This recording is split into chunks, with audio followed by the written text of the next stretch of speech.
اعوذ باللہ من الشیطان الرجیم بسم اللہ الرحمن الرحیم السلام علیکم ورحمۃ اللہ وبرکاتہ۔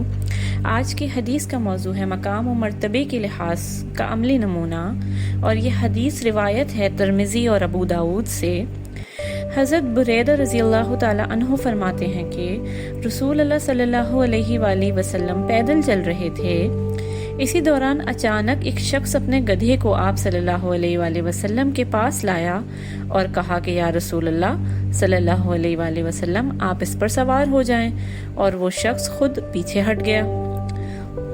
آپ صلی اللہ علیہ وآلہ وسلم نے فرمایا کہ میں تو آگے نہیں بیٹھوں گا، کیونکہ جانور کے آگے بیٹھنے کے تم ہی زیادہ مستحق ہو، یا یہ کہ مجھے تم اس کا حقدار بنا دو۔ اس شخص نے کہا کہ میں نے آپ کو اس کا حقدار بنا دیا۔ اس کے بعد آپ صلی اللہ علیہ وآلہ وسلم اس کے آگے بیٹھ گئے۔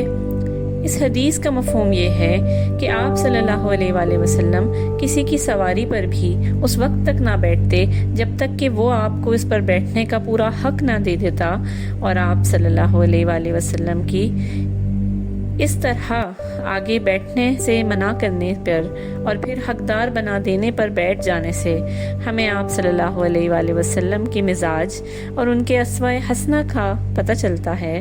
جزاک اللہ خیرا کثیرا۔